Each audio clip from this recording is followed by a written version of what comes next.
Republic day ఇండియాది, parade ఏమో England బౌలర్స్ది. Day 2 మొత్తం domination ఇండియాదే. జరిగింది ఏంటంటే లాస్ట్ సెషన్లో 112 రన్స్, డేలో 302 రన్స్, జడేజా 81 పైన not out, Akshar Patel 35. Finish off the day with 6-4-6.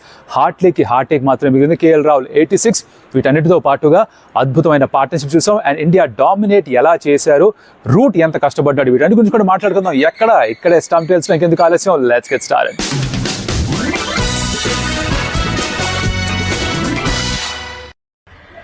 ఏంద్రా ఇది లొకేషన్ మారింది అనుకుంటున్నారా? ఊరికే ఎప్పుడు ఒకే చోట చేస్తే ఏం బాగుంటుంది, మార్చిపారు దొబ్బే అంతే. సరే ఏం జరిగింది సెకండ్ డే అంటే, India start off at 119 for 1. బాగానే ఉండింది పరిస్థితి, ఎందుకంటే జైస్వాల్ ఓవర్ నైట్ 76 బ్యాటింగ్ చేస్తున్నాడు. And of course you had very long batting line up to come. జరిగింది ఏంట్రా అంటే, రూట్తో స్టార్ట్ చేశాడు బెన్ స్టోక్స్. వెరీ విచిత్రంగా. విచిత్రం ఏం లేదనుకోవచ్చు, ఎందుకంటే యాక్చువల్గా రూట్కి ఇండియాలో లాస్ట్ టైం టూర్ చేసినప్పుడు ఒక 5 wicket haul కూడా ఉంది, 5 for 8 అహ్మదాబాద్లో. సో తక్కువ రన్స్ ఇచ్చి ఎక్కువ వికెట్స్ తీసుకోవడం కొంచెం అలవాటు తనకి, రైట్? సో రూట్ని ఇంట్రడ్యూస్ చేశాడు. సెకండ్ బాల్కి 4 కొట్టాడు, థర్డ్ బాల్కి జైస్వాల్ అవుట్ అయిపోయాడు, కాటన్ బోల్డ్. ఇక్కడ స్టార్ట్ అయింది ఇంగ్లాండ్ కానీ అమ్మయ్య కాస్త ఒక ఆక్సిజన్ దొరికిన ఫీలింగ్ అనమాట. జైస్వాల్ అవుట్ అయ్యాడు 80కి. దాని తర్వాత అగైన్ విచిత్రం ఏంటంటే, మొత్తం డే అంతా కూడా చూస్తే వచ్చిన వాళ్ళు వచ్చినట్టు స్టార్ట్ దొరుకుతుంది, పార్ట్నర్షిప్స్ వస్తున్నాయి, వాళ్ళే ఏదో పొరపాటు చేసి అవుట్ అయిపోతున్నారు. Will get to that. But root was very impressive because చిన్న స్పెల్స్లోనే బౌలింగ్ వేసినా కూడా స్టోక్స్ తను ఎలా వాడాడు అంటే ఒక వికెట్ టేకింగ్ ఆప్షన్ లాగా వాడినట్టుగా అనిపించింది. జనరల్గా ఫాస్ట్ బౌలర్స్ని చిన్న స్పెల్స్లో వాడుతుంటారు, స్పిన్నర్కి ఎక్స్టెండెడ్ స్పెల్ ఇస్తారు. But root front line spinner కాదు కాబట్టి ఎక్స్టెండెడ్ స్పెల్ ఇస్తే ఎక్కడన్నా రన్స్ ఎక్కువ లీక్ చేస్తాడన్న డౌట్ ఏమన్నా ఉండిందో, లేకపోతే షార్ట్ బాల్స్ ఎక్కువ వేస్తాడేమన్నా ఆలోచన ఉండిందో తెలియదు, కానీ ఏమనుకున్నాడో స్టోక్స్ తెలియదు. కానీ మొత్తానికి అయితే చిన్న స్పెల్స్ ఇచ్చాడు. వేస్తున్నంతసేపు ఎప్పుడు వేసినా వికెట్ తీసుకుంటాడు అన్నట్టుగా భయం కలిగించాడు. నో జైస్వాల్ అవుట్ చేశాడు ఫస్ట్. దాని తర్వాత రాహుల్ రాగానే అవుట్ సైడ్ ఎడ్జ్ ఫోక్స్ పట్టుంటే ఖేల్ కదం దుకాణం బంద్ అయిపోయింది. 0 మీద డ్రాప్ చేశాడు, మనిషి 86 కొట్టు కూర్చున్నాడు. గిల్ కూడా అవుట్ అయిపోయి ఉండాల్సింది అదే స్పెల్లో, ఎందుకంటే యాక్చువల్లీ కేమ్ నందు వికెట్ పెద్ద షాట్ ఆడడానికి ప్రయత్నం చేశాడు. బెన్ స్టోక్స్ ఏమో ఎత్తుకుంటున్నాడు, బాల్ ఎక్కడుందా ఎత్తుకుంటున్నాడు, కనిపించలేదు, బాల్ పడిపోయింది మధ్యలో.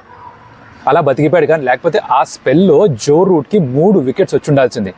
వెరీ లక్కీ ఇండియా దట్ ఒకే ఒక వికెట్ తోటి రూట్ స్పెల్ని సీ ఆఫ్ చేశారు. కోజ్ ఫోక్స్ వదిలేయడం కలిసి రాలేదు స్టోక్స్కి. ఏదో నా తాపత్రయం, నా ప్రాసలేవో నడుస్తూ ఉంటాయి అలా. సో అలా జరిగిందనమాట మొత్తానికి. సో ఒకటి నుంచి ఏమో హార్ట్లీని కంటిన్యూ చేశాడు. ఎందుకురా హార్ట్లీతో బౌలింగ్ వేయించాడు అంటే పెద్దగా అర్థం కాలేదు. బికాజ్ సరే, one logic could be debutant కాబట్టి తనకు కాస్త కాన్ఫిడెన్స్ ఇద్దాము అని ఒక ఆలోచనతోటి పదే వేయిస్తున్నాడేమో. ఇప్పుడు ఏదన్నా పని ఫస్ట్ టైం చేస్తున్నప్పుడు, ఫర్ ఎగ్జాంపుల్ యూట్యూబ్ వీడియోనే చేయాలి, ఫస్ట్ టైం చేస్తున్నప్పుడు భయంగా ఉంటుంది కదా, వీడియో సరిగ్గా రాదు. అలాగే డెబ్యూ చేస్తున్నప్పుడు కూడా పబ్లిక్ స్పీకింగ్ చేస్తున్నప్పుడు ఫస్ట్ టైం భయం వేస్తుంది. ఫస్ట్ టెస్ట్ మ్యాచ్ ఆడుతున్నాడు కాబట్టి ఇనిషియల్ స్పెల్ కొంచెం భయపడొచ్చు. అలాగే ఓవర్ నైట్ పడుకున్నాడు, నిద్రపోయాడు, మళ్ళీ పొద్దున్న లేచాడు కాబట్టి బాగానే వేస్తాడేమో ఎక్స్టెండెడ్ స్పెల్ ఇచ్చాడు. రన్స్ ఇస్తూనే పోయాడు. హార్ట్లీ కన్సిస్టెన్సీ కనిపించలేదు. బాగా పొడుగ్గా ఉన్నాడు, ఒకటి లెంత్ సరిగ్గా వేయట్లేదు, అండ్ షార్ట్ బాల్స్ ఎక్కువగా వేస్తున్నాడు, ఈజీగా రన్స్ వచ్చేసాయి. సో రన్స్ స్కోరింగ్ అలా పెరుగుతూనే ఉంది. రాహుల్ కూడా వన్స్ ఎర్లీ బ్రేక్ త్రూ ఏదైతే వచ్చి ఉండాల్సిందంటే తను అవుట్ అయి ఉండాల్సింది, రాహుల్ యాక్చువల్లీ ఈ got in to his groove, runs ఈజీగా స్కోర్ చేయడం స్టార్ట్ చేశాడు. మధ్యలో మార్క్ కూడా ఒక చిన్న స్పెల్ వేశాడు, ఫైరీ స్పెల్. అది కూడా ఎప్పుడు తెలుసా, ఈ గిల్ అవుట్ అయిపోయిన తర్వాత. గిల్ ఎలా అవుట్ అయ్యాడు, ఇది చాలా ఇంట్రెస్టింగ్. చక్కగా ఆడుతూ నీట్గా స్టార్ట్ తెచ్చుకొని సెటిల్ అయిపోయి, అంటే రెండో రోజు కూడా బ్యాటింగ్ చేస్తూ సెటిల్ అయిపోయిన తర్వాత విచిత్రమైన షాట్ ఆడి మిడ్ వికెట్లో క్యాచ్ ఇచ్చాడు. గిల్ని నిజంగా మనిషికి అర్థం కావాల్సిన విషయం ఏంటంటే, అంటే గత 10 టెస్ట్ ఇన్నింగ్స్లో ఒక 50 కూడా లేదు. Is not been consistent at all. Virat Kohli ఇప్పుడు వెనక్కి వస్తే థర్డ్ టెస్ట్ మ్యాచ్లో ఎవరో ఒకరు డ్రాప్ చేయాలి. గిల్, అయ్యర్, రాహుల్ని డ్రాప్ చేయలేరు, చాలా బాగా ఆడుతున్నాడు. అయ్యర్ కూడా బాగానే ఆడేశాడు, will get to that. But Gill మటుకు చాలా టెంటేటివ్గా ఆడాడు. వీ కెన్ అండర్స్టాండ్ దట్, ఎందుకంటే of course he wanted to get that start. ఒక పెద్ద ఇన్నింగ్స్ ఆడదాం ఒక తాపత్రయం కనిపించింది. But he threw his wicket away. ఎవరిని బ్లేమ్ చేయడానికి కదా, స్వయంకృతాపరాధం అనేది ఎప్పుడు అంటూ ఉంటా కామెంటర్లో కూడా. అదే చేశాడు శుభ్మన్ గిల్. అవుట్ అయ్యాడు. అవుట్ అయిన తర్వాత శ్రేయస్ అయ్యర్ వచ్చాడు. ఇందాక అన్నట్టుగా ఎవరు వచ్చినా సరే ఒక పార్ట్నర్షిప్ వస్తూ వచ్చింది. అయ్యర్ అండ్ కేఎల్ రాహుల్ ఇద్దరు మధ్యన కూడా that's a very good partnership that went on. చాలా కంఫర్టబుల్గా ఆడారు. మధ్యలో రేహాన్ని తీసుకొచ్చారు భయ్యా. ఇప్పుడు రేహాన్ అహ్మద్ బౌలింగ్ వేస్తున్నప్పుడు కూడా ఏమనిపించింది అంటే, ఫస్ట్ 2 overs అరే ఇంద్ర ఎంత బాగా వేస్తున్నాడు అన్నట్టుగా అనిపించింది. కాకపోతే యంగ్స్టర్ కాబట్టి, రెండో టెస్ట్ మ్యాచ్ మాత్రమే ఆడుతున్నాడు కాబట్టి జరిగింది ఏంట్రా అంటే, కాస్త ఇన్కన్సిస్టెన్సీ అనేది ఉంటుంది. స్పెషలీ లెగ్ స్పిన్నర్ వేస్తున్నప్పుడు ఈ లెఫ్ట్ ఆర్మ్ స్పిన్ ఏదైతే ఉంటుందో మోస్ట్ డిఫికల్ట్ స్కిల్ అనమాట. ఎందుకు అంటే కంట్రోల్ చేయడం కష్టం. సో ఫుల్ టాస్లో పడడం, షార్ట్ బాల్ పడడం కొంచెం ఈజీగా మారిపోవచ్చు. ఇబ్బంది పెట్టాడు శ్రేయస్ అయ్యర్ని. ఎందుకు ఇబ్బంది పెట్టాడంటే, another thing that Rehan Ahmed is doing is కొంచెం డిఫరెంట్ మిగతా లెగ్ స్పిన్నర్స్తో పోలిస్తే. జనరల్ లెగ్ స్పిన్ వేసినప్పుడు సీమ్ పొజిషన్ కనిపిస్తుంది, it will be pointed towards slips, దాని మీద తిరుగుతుంటుంది. గుగ్లీ వేసినప్పుడు స్క్రాంబుల్డ్ సీమ్ ఉంటుంది, కానీ రేహాన్ అహ్మద్ వేస్తున్నప్పుడు ప్రతిదీ స్క్రాంబుల్డ్ సీమే. సో ఆ స్క్రాంబుల్డ్ సీమ్ తోటి బౌలింగ్ వేస్తున్నాడు కాబట్టి ఏది గుగ్లీయో ఏది లెగ్ స్పిన్ అర్థం కావట్లేదు. And his difference in action between leg spin and googly పెద్ద తేడా తెలియట్లేదు. Which is where I think batter pick చేయడం కష్టంగా మారచ్చు ఓన్లీ వెన్ ఇఫ్ ఈస్ కన్సిస్టెంట్గా కనుక మారగలిగి ఒకే లెంత్లో 6 బాల్స్ వేస్తే బాగానే ఉంటుంది. లైక్ ఫస్ట్ ఓవర్లో కూడా 4 మంచి బాల్స్ వేసాడు, 5th బాల్ బౌండరీ ఇచ్చేసాడు. స్పెల్ మొత్తం అంతా అంతే, 2 మంచి బాల్ వేయడం, 1 బౌండరీ బాల్ వేయడం. ఇది ఎలా అంటే బై 1 get 1 free ఆఫర్ లాగా ఓ మంచి బాల్ ఆడేసామనుకో ఇంకో బౌండరీ బాల్ ఇచ్చేస్తా టైప్లో వేస్తూ వచ్చాడు అనమాట. So Rehan Ahmed in that way was kind of on and off. So అందుకనే ఈజీగా రన్స్ వచ్చేసాయి. వీళ్ళిద్దరూ బాగానే ఆడుతున్నారు అనిపించింది. చక్కగా పార్ట్నర్షిప్ డెవలప్ అయింది. అండ్ సడన్గా మళ్ళీ అంటే మనకు వికెట్ కావాలి. ఇప్పుడు మనం ఒక మంచి రోడ్లో వెళ్తున్నాం, మంచి రోడ్లో వెళ్తున్నప్పుడు అంతా బాగానే ఉంటుంది. అరే కొంచెం రేస్ చేద్దాం రా, నెక్స్ట్ గేర్లో రేస్ చేసి వెళ్ళిపోదాం అనుకుంటాం. కరెక్ట్గా అదే టైంలో ముందర గుంట వస్తుంది, దానిలో బండి గడేలని పడుతుంది, నడువు విరిగిపోతుంది. అలా ఈ శ్రేయసర్ ఉన్నాడే చక్కగా ఆడుతూ ఓ స్లాగ్ స్వీప్ ఆడాడు రెహాన్ అహ్మద్ని.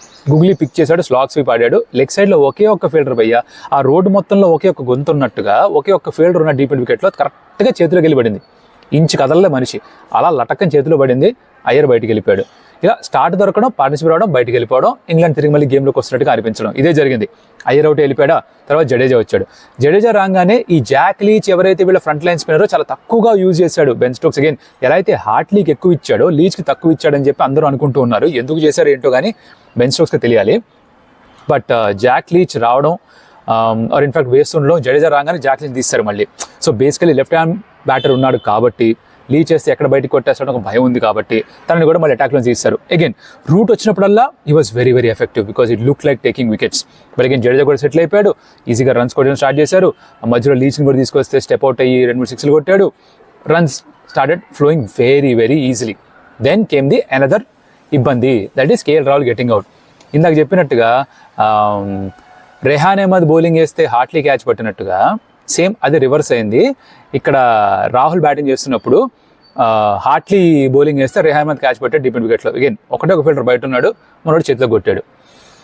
మాయ అలా జరిగిపోతుంటుంది అనమాట సార్. రాహుల్ కూడా 86 స్కోర్ చేసి తన 50th టెస్ట్ మ్యాచ్ ఆడుతూ ఒక హాఫ్ సెంచరీ స్కోర్ చేసి అవుట్ వెనక్కి వెళ్ళిపోయాడు. దాని తర్వాత of course again KS Bharat రావడం, కేఎస్ భరత్ జడేజా కూడా చిన్న పార్ట్నర్షిప్. అండ్ ఆ పార్ట్నర్షిప్ స్లోగా వెళ్తుంది. అప్పటిదాకా కూడా రన్ రేట్ చూస్తే 4కి పైగా ఉంది. బట్ సడన్గా ఇక్కడ ఏంటంటే లాస్ట్ 10 ఓవర్స్లో 15-16 రన్స్ మాత్రమే వచ్చాయి just before tea break. KS Bharat fresh off a century against England Lions, but అంత కాన్ఫిడెంట్గా ఆడట్లేదు. టెస్ట్ మ్యాచ్ ఆడికి వచ్చేసరికి కాస్త భయం వచ్చేసింది. మరి నా పొజిషన్ కోసం ఆడుతున్నాను, నేను సరిగ్గా ఆడకపోతే ధృజులు ఆడేస్తాడేమో, లేకపోతే రాహుల్తో కీపింగ్ చేస్తారేమో, లేకపోతే ఇషాన్ కిషన్కి వచ్చేస్తాడేమో, ఒక భయం ఉంటుంది చూశారు. ఆ భయంలో బ్యాటింగ్ చేస్తున్నట్టుగా అనిపిస్తుంది. ఫ్రీగా ఆడితే చూడడానికి బాగుంటుంది. మరి ఓవరాల్గా ఏంటంటే ఇన్నింగ్స్ మొత్తం అంతా రన్ రేట్ 4 ఉంది, పార్ట్నర్షిప్ బాగానే వస్తున్నాయి. టీ బ్రేక్ వెళ్ళేసరికి కూడా ఇండియా మంచి కంఫర్టబుల్ పొజిషన్లో వెళ్ళారు. లీడ్ ఒక 60-70 దగ్గరికి వెళ్ళిపోయింది. ఇంకొక 5 వికెట్లు ఉన్నాయి. పైగా తర్వాత రాబోయే బ్యాటర్ అశ్విన్ ఉన్నాడు, అక్షర్ పటేల్ కూడా ఉన్నాడు. కాబట్టి బుమ్రాని బ్యాటింగ్ నీకు రాదు అంటే కింద పడేసి కొడతాడు. సో బ్యాటింగ్ ఇంకా ఉంది. ఎలా ఆడతారు అన్న ఒక చిన్న యాంటిసిపేషన్ టీ బ్రేక్ దగ్గర దొరికిందనమాట ఫ్యాన్స్కి. #AskStumpTales అని ఒక హ్యాష్ పెట్టి మీరు రియాక్ట్ అవ్వండి వీడియోకి. మీ రియాక్షన్ చూసి నాకు నచ్చిన రియాక్షన్ నేను రియాక్ట్ అవుతాను చెప్పా కదా, చాలా రియాక్షన్లు వచ్చాయి. Thank you so much for that. చాలా మంది కామెంటరీ మిస్ అవుతున్నాం భయ్యా అంటున్నారు. సరే మనం ఇలా కలుస్తున్నాం కదా, దాంట్లో ఉంది. 2 రియాక్షన్స్ నాకు నచ్చాయి. ఒకటేమో విష్ణుది. విష్ణు ఏమంటాడంటే ఎలా అయితే ఈ మ్యాచ్లో నంబర్ 9 వరకు బ్యాటింగ్ ఉంది కదా, అలాగే మనం వరల్డ్ కప్లో కూడా నంబర్ 9 వరకు బ్యాటింగ్ తీసుకెళ్ళి ఉంటే వరల్డ్ కప్ గెలిచేవాళ్ళం కదా భయ్యా అంట. ఒకటి అది అయిపోయింది.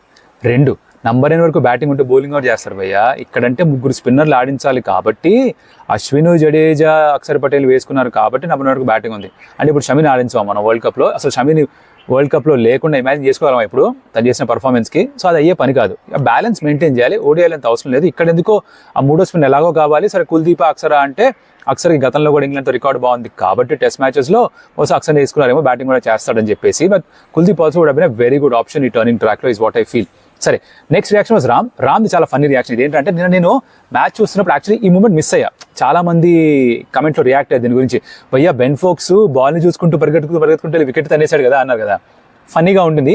ఇది చూడగానే నాకు ఏం గుర్తొచ్చింది తెలుసా, చాలా సినిమాలో చూపిస్తారు. ఇప్పుడు చక్కగా తయారయ్యి ఒక అమ్మాయి మంచి లంగామణి వేసుకొని చక్కగా తయారై వచ్చి మంచి చీర కట్టుకుని అలా వెళ్తూ ఉంటే జనాలు సైకిల్ తుక్తూ ఇలా చూసి కింద పడిపోతారు.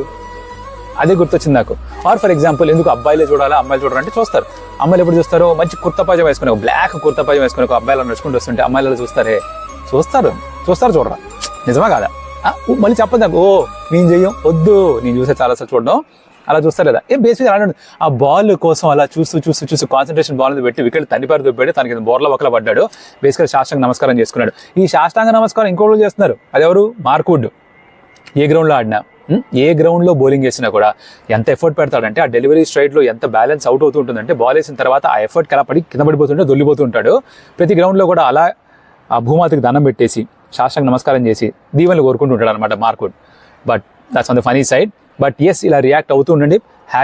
#AskStumpTales అని పెట్టి మీరు కనుక ఈ వీడియో కింద కమెంట్లో రియాక్ట్ అయితే అవి చూసి రేపటి వీడియోలో మళ్ళీ నేను మీ రియాక్షన్కి నాకు నచ్చిన వాడికి నేను రియాక్ట్ అవుతా.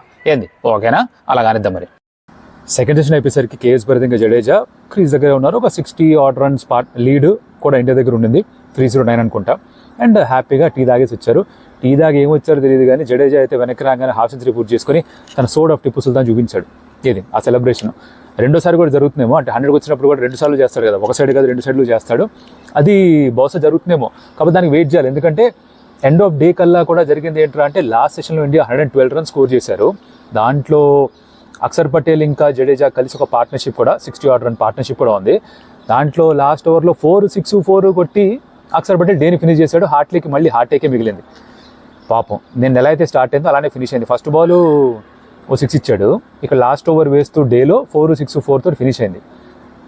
అలా ఉంటుంది. మరి సార్ ఏం చేస్తాం, పెద్దగా ఏం చేయలేం. సరే దానికంటే ముందర భరత్ ఏం చేశాడు, బాగానే ఆడాడు. యాక్చువల్లీ ఇనిషియల్గా కాస్త టెంటివ్గా అనిపించినప్పటికీ కూడా ఆ టీ బ్రేక్లో బహుశా కొంచెం మంచి స్ట్రాంగ్ ఇరానీ చేయడం తగిలించి ఇది మన బ్లూసీ చాయ్ ఎంతమంది తెలిసి కింద లైక్ కొట్టండి భయ్యా.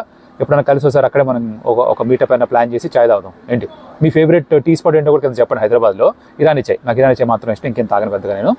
సో యా, మంచి టీ ఒకటి తాగొచ్చి చక్కగా బ్యాటింగ్ చేసి కొంచెం అగ్రెసివ్గా ఆడి ఓ స్వీప్ 1 too many ఆడేసాడేమో. జో రూట్కే మళ్ళీ అవుట్. ఇదే చెప్తున్నా, రూటే మోస్ట్ డేంజరస్ బౌలర్గా అనిపించాడు.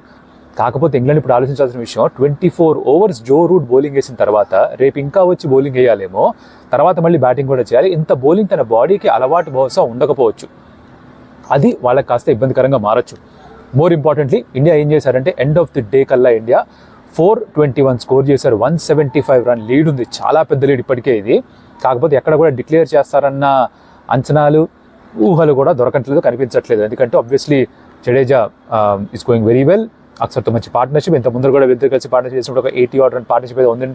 దాన్ని కొంచెం బెటర్ చేసే ప్రయత్నం చేస్తారు. ఇండియా ఒకేసారి బ్యాటింగ్ చేద్దాం ఈ టెస్ట్ మ్యాచ్ నుండి ఫిక్స్ అవుతారు. సో ఆల్అౌట్ అయ్యే వరకు ఆడతారు.